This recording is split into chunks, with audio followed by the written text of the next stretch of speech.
Hey folks, Servus. Welcome back to my channel and welcome to a video about indoor cycling for runners, especially a review of Rouvy cycling platform. Today's video comes from the beautiful forests behind Polling near Weilheim. A little bit of mountains as well.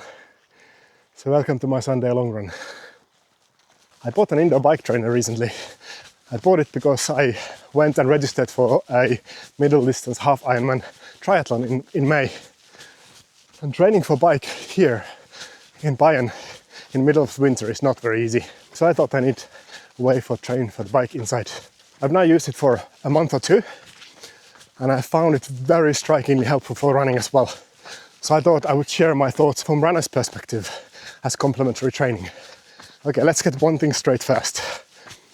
Indoor cycling doesn't replace your running workouts if you want to get good at endurance running. You get good at what you do. There's a lot of science behind this. So, indoor cycling is complementary, adds to your training. I bet there's a lot of runners now screaming at their screen, telling me that if you want to ride a bike, just go outside. I know, I used to say the same, until I tried the indoor trainer. There's a couple of things that the indoor trainer adds that I didn't realize it does before I tried one. The obvious things are things like convenience. It's very easy to jump on it. The overhead is minimal. You just go downstairs, put on your bicycle shorts, start pedaling. Things like darkness, rain, cold have no impact to it. Somebody with children, it's also quite difficult to find time to train. With the eliminated faff around bicycling, jumping on the indoor trainer, that's also getting much easier. Even for running workouts, sometimes you can find time to go run with your kids, but sometimes it's impossible. But if you train indoors, you're accessible to your family all the time. Well, some might say that it's not a good thing, but you know, that one thing that really hit me when I started using it is training with power. Now I have a gravel bike, I ride it a lot, but I don't have a power meter on it, and I never train for a bicycle as such.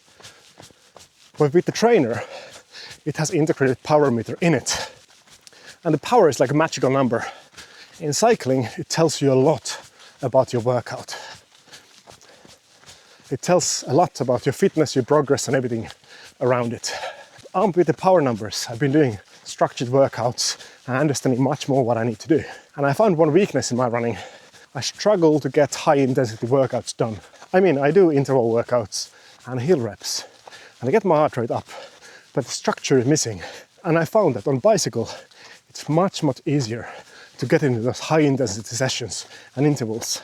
But that's not even it. The biggest thing I found is something called brick workouts. So triathlon, brick workout is something you do to especially train for the multi-sport aspect of the sport. The way brick workout works, you do your bike first and you immediately go run after. Nothing more to it. But what I found out when I started doing those sessions is that the running portion of the brick workout felt very close to the second half of a marathon or an ultra. And that's something I've been missing. A lot of smart people say that marathon starts at the 33-kilometer mark. But how do you train for the last 10K? If you run long, back-to-back long runs every day, some people can do it. But for most normal people, like myself, that carries a massive injury risk. But when I realized that the brick workout felt the same, I jumped on it. I now do one almost every week. Cycling as low impact sport carries much lower risk for injury. I mean, there is a risk of injury, of course, but it's lower. But especially slower than running 40k long runs. So I cycle indoors 1 hour and I go run for 1 hour and the workout's really good. Now, I have no science backing me with this one, but the feeling is good. And I think I'm improving.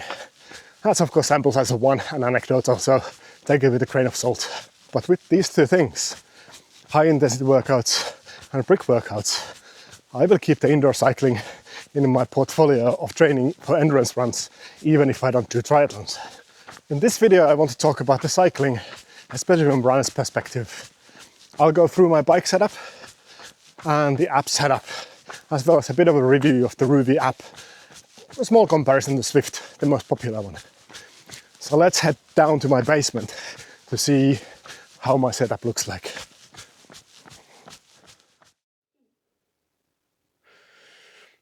This is my indoor bike setup. I have a 20-year-old racing bike I got used. I have Wahoo Kicker Core version 1, and I have the Swift Cog and the Swift Click, which is a good setup for virtual shifting. I think it makes it a bit easier to set the bike. You don't need an expensive bike for this one. If you have a bike already, gravel bike, whatever works.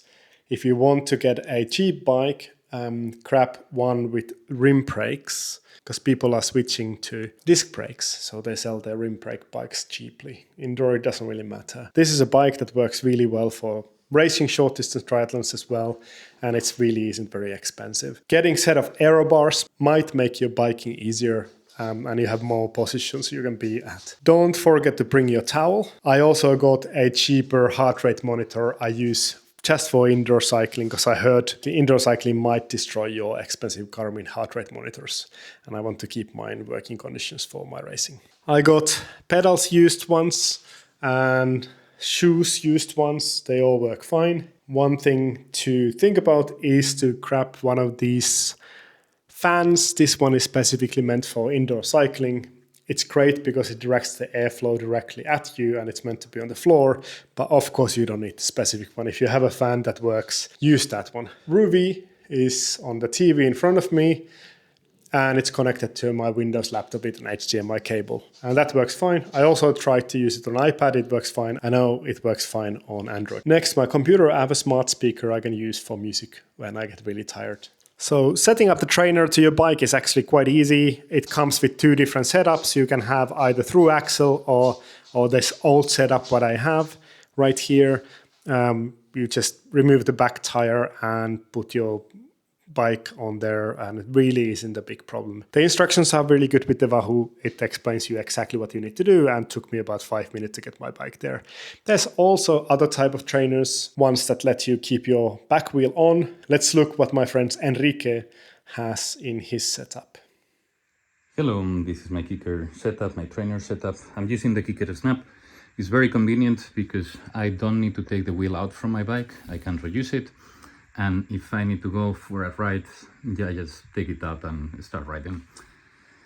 Then I have my laptop here with a couple of screens if in case I want to procrastinate or do anything else. And this table from here can be moved up or down, so I can adjust it a little bit. That's it. So there you go. There's multiple different approaches what you can do to get your setup going. I like mine. Enrique is happy with his. Just go and find something that works for you. All right, it's time to look at the software. Okay, so this is the Rouvy app. Let's take a look at how it works. This app connects to your smart trainer, and it controls the smart trainer depending on what kind of workout you're doing. Rouvy has 3 different types of things you can do. You can go chest right. You can choose wherever you want to go. You can search for different routes. And as it connects to your smart trainer, it adjusts the resistance of your trainer based on the course and the elevation on course. The second type of thing you can do is workouts. And I think this is the power of a smart trainer. So here somebody else has built you the workout. And you can read a little bit what the workout is meant to do, and you can pick one for your liking. You can find short ones, long ones, hard ones, and so on. One thing about workouts is that the difficulty of the workout is based on your FTP, functional threshold power. So here you can see mine is set to 240, and it adjusts it for you based on what level you are on. FTP is a term that cyclists use a lot. If you're not familiar with it, what it basically means is the power you can maintain for 1 hour. And it's a really good indicator of where you are in your cycling fitness. So this computer can adjust training just for you, and it's gonna be the best impact just for you. So you can find out your FTP by just pedaling, just riding around. And as long as you have a heart rate monitor, the system will figure out what your FTP is, and it's going to adjust it while going. But you can also go and actually figure it out directly. There's multiple different types of FTP tests that you can do. If you're new to cycling, maybe pick the Test Lite. It's a little bit less resistance. If you've done a little bit more cycling, pick the ramp test. And with this one, while quite tough, you will find out your FTP directly after one ride. And like I said, the system will then adjust all of your workouts based on that one.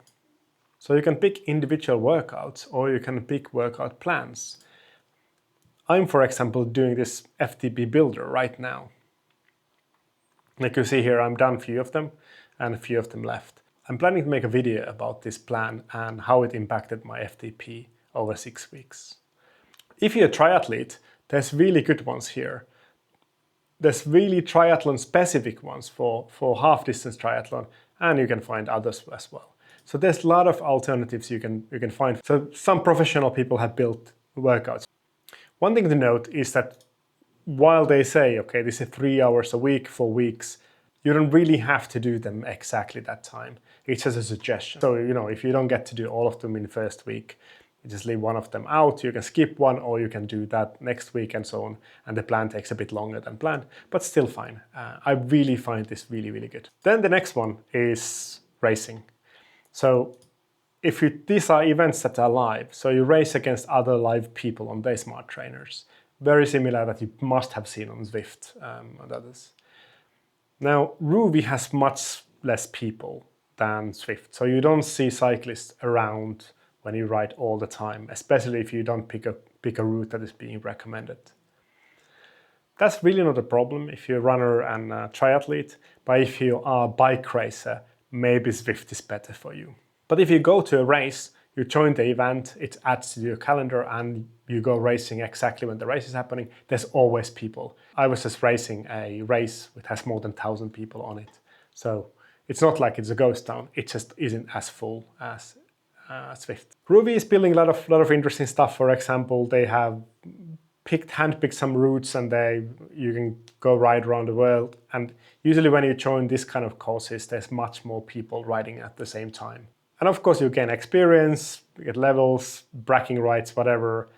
You gain coins. Note that you can't buy these coins with real money. There's no in-app purchases in the system. You can buy things in the in-game store. You can change your bike frame, your wheels, and so on. It's a little bit like paying Sims. I don't really know how much this actually impact the results of your racing or riding. But I think it's quite fun to be able to buy the bike you like. The selection is not really big, so I can't find the ones I really want. I can't find the TT bike I really want to find, but that's fine. You can pay Sims a little bit and choose what kind of clothes you want to wear and so on.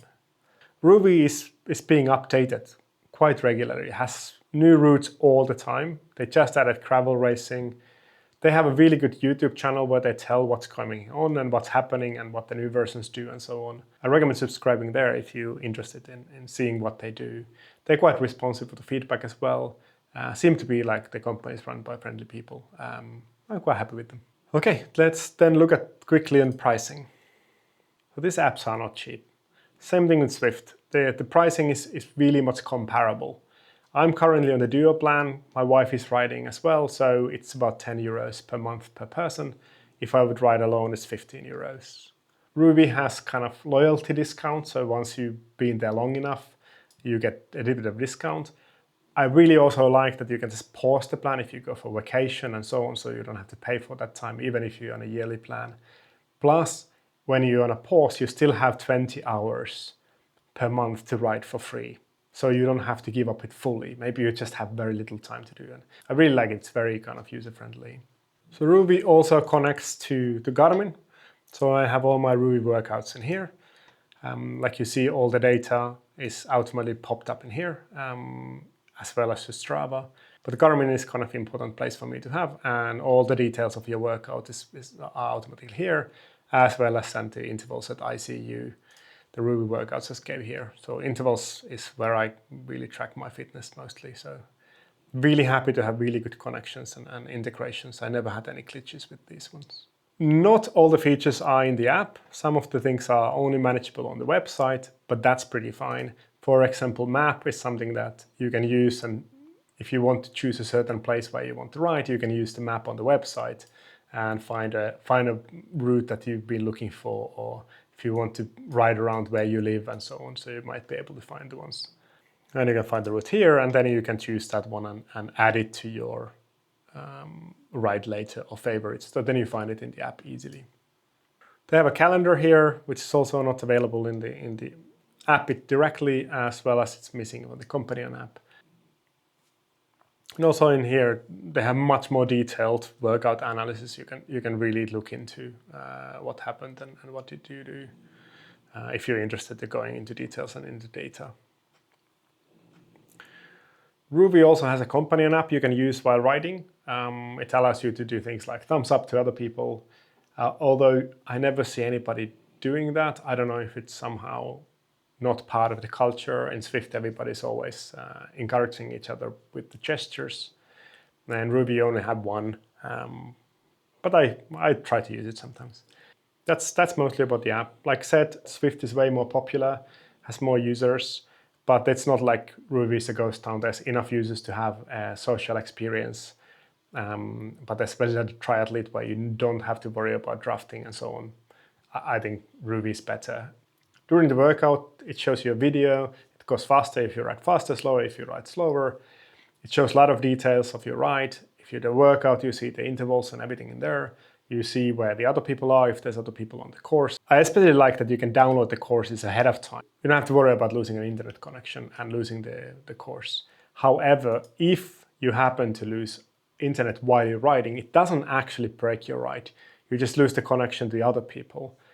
You can ride the whole ride fully offline all the way to the end, and you will still get all the changes in resistance and so on. It's directly connected to your smart trainer, so that's not a problem. I do like how they added things into the workouts, especially explaining you what is the purpose of specific intervals and so on. So it really helps me to stay focused during the workout and learn to do it the right way. Rouvy is very beginner friendly. The tutorial is very good. Setting it up is very easy. Yeah, and once you get going, it really kind of feels natural and very easy to jump on a bike and just go. I really like it. Well, that's it. I hope you found it interesting, or at least informative. So as a summary, indoor cycling is a great way to complement your running. Lower injury risk, high intensity workouts, brick workouts, and easier setup. It's fantastic. Now, I'm not sponsored by Rouvy, but there's a link below that gives me a kickback if you use it to sign up for the platform. I like them, I recommend them, but there's other alternatives around. Thanks for watching, see you next time, bye bye.